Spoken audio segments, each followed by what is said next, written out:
what I worry about is if the West comes in and says, hey, don't do these bad things, and China comes in and says, hey, wait a minute, here are these good things you can do, and we will help you do that. There's a view among most sort of foreign policy establishment leaders in the US that China is seeking to be the global hegemon, just like the US has been the global hegemon. Look, at the end of the day, I think China will become very, very much more powerful than it is now. There's all this discussion in the US, the Chinese economy is stagnating and the birth rate and all that. I don't buy that. China is going to continue to grow significantly. The Chinese economy will be double in 25 years. I'm completely convinced of that. And so no matter what you do, China is going to be a major player in the world economy. It's going to have a lot of power. And I don't think that we can do anything about that, nor in some way should we do anything about that. What I worry about is not so much that, but that rise, and I think this is what a lot of American leaders think, is that rise comes at the expense of our advanced industries, where we really lose a lot and China gains a lot. We've long had export restrictions for many countries, including the Soviet Union and others, where we think that the technology could be used for creating weapon systems. Where it gets a little fuzzier is where we're putting export bans on technologies, particularly like semiconductor chips. And no one can deny that one of the effects of that is to hurt our own companies. Our own companies now have fewer sales. That means they probably will invest slightly less in research and development and developing the next generation of chips. So in a way, there's a phrase in the US or in the West called cutting your nose off to spite your face. We're cutting our nose off because we could be selling more. I believe the same thing with AI and cloud computing restrictions. That's not to say we should go whole hog and go crazy. So look, ultimately, China is going to be able to make those chips. And so I worry that we're not really getting any real benefit. Maybe we're throwing some sand on barriers in the road for a little bit, but not really fundamentally making a big dent.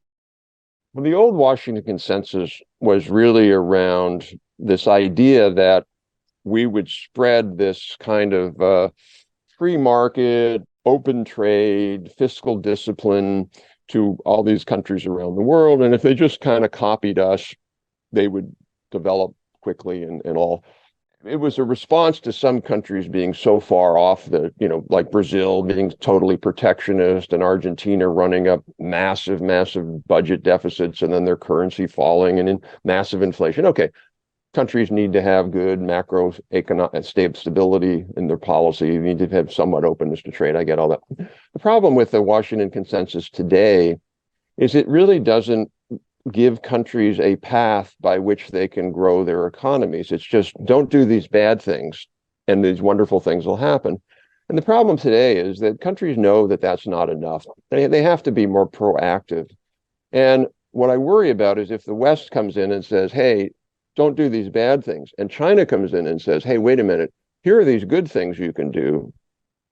You can build up your infrastructure. You can help train your workers. You can install these really good technology, and we will help you do that. What I worry about is then it sort of puts countries in a like, yeah, I like that one better. I'm going to go in that direction, and so it just leads a lot of countries to then go and say, well, we really like the Chinese model, and we're going to be more aligned with China. And I think the reality is, the Washington consensus was never a good model for developing countries. So I think as long as the West keeps sort of proselytizing this market-based view, we're just going to lose countries because they're like, I don't want to do that. I want to follow Korea. I want to follow China. They look at China and they go, I really like that. I mean, you look at China 40 years ago, incredible poverty, millions of bicycles and no cars. Now it's incredible, EVs and all this stuff. So I think Washington and the West has to come up with another model for how to grow. And that's what I would say, reject the Washington consensus. But I do think a lot of countries look to China and say, how do I grow my manufacturing? How do I become moving up the value chain the way China has? So, and also the other thing about China, I would say, I give China credit for this, is they put a lot of effort into this. They really reach out to a lot of developing countries and say, what can we do? The US doesn't do that as much anymore. To be fair, there's no real sort of coherent strategy for how to respond to China. It's very ad hoc. Now people are worried about electric vehicles. There's obviously this focus on export controls. So it's not really systematic. There's no real sort of overarching plan or strategy. As I said, the main thing I would do before is I would make it harder for Chinese companies that are systematically not playing by the rules. I would make it harder for them to get access to our market. If Chinese companies are playing by the rules, I'm like, great, that's not a problem.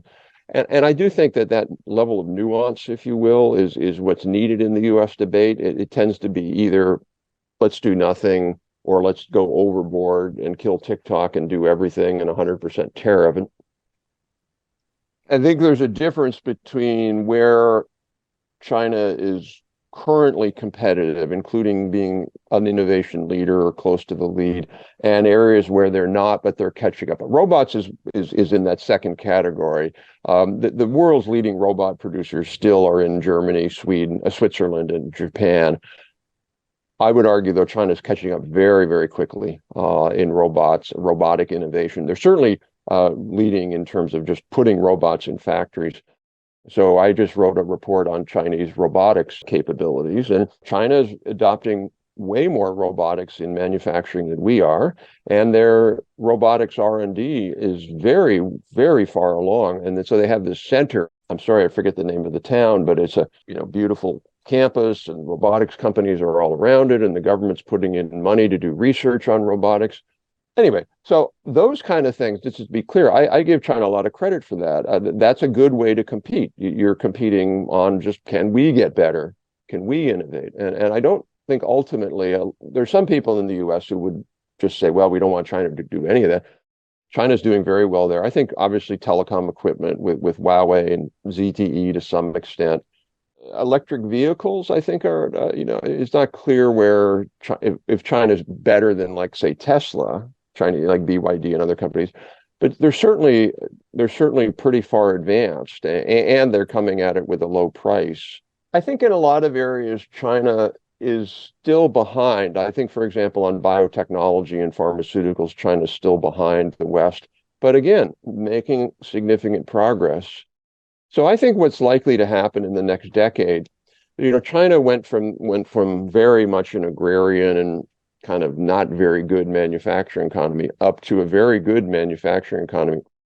It's pretty long-standing when at a point where countries are competing on sort of lower skills and lower prices.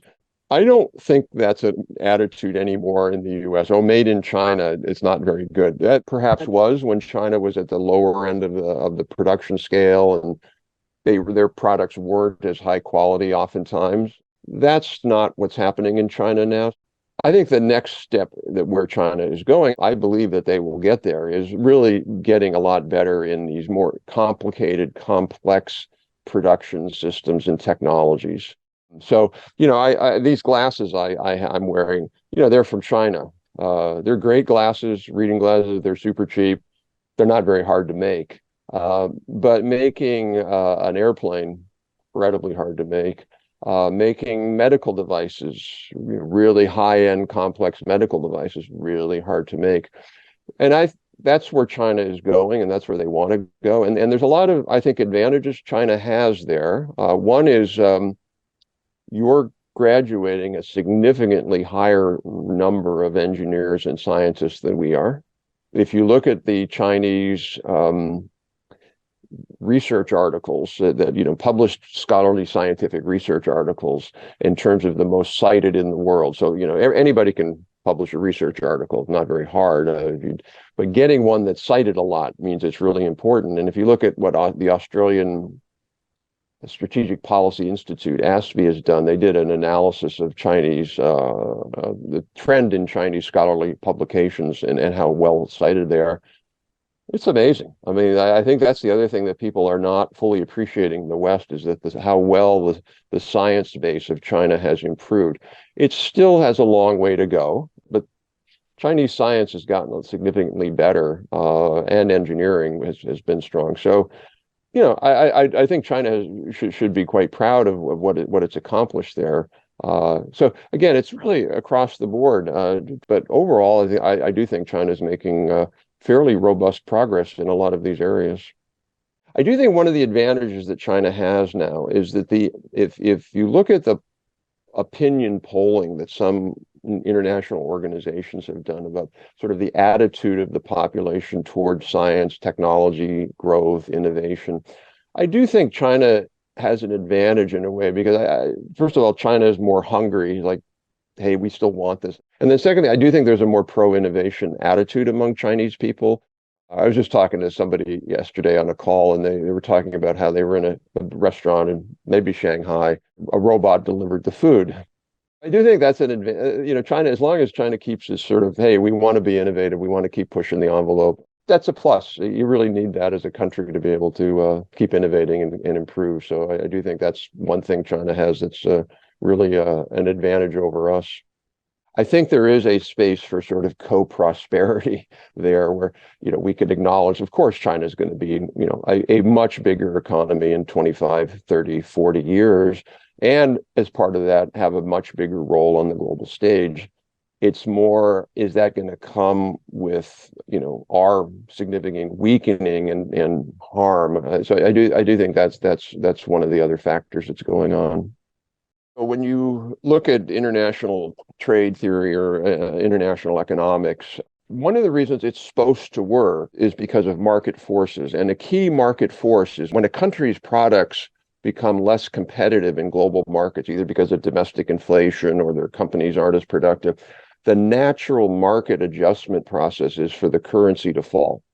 And then when you want to buy, an American machine tool, you pay, instead of paying, the equivalent of 100,000 yuan, you only pay 90,000 yuan, and now you're more likely to buy it. And conversely, when we would buy, say, a Chinese made wind turbine, we would pay instead of $10,000, we'd pay 11,000. Problem is in the U.S. that we have this I would call it an ideology. It's an ideology of a strong dollar. And it's weird because the U.S. is very market oriented. We want the market to determine many things except the value of the dollar. Now, I think ultimately the U.S. dollar is significantly overvalued because we're running a $1 trillion trade deficit. So the dollar needs to fall 20% minimum, 30% minimum. The reason it doesn't fall is because it's the reserve currency. And so everybody in the world trusts it, and they all put their money into dollars. And then the other problem is that the U.S. elites, all the economists, the financial system, Wall Street, they love a strong dollar, and the national security establishment likes a strong dollar. And so some of the tensions would go away if we were having more balanced trade with China. Again, there are many factors, but I think that's one of the factors. And a weaker dollar, so let's put it that way, would do a lot for making the U.S. more competitive. I'm not at all optimistic that U.S. policymakers will do that. They're allergic to that.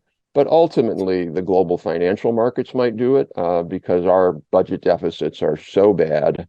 Our national debt is so big.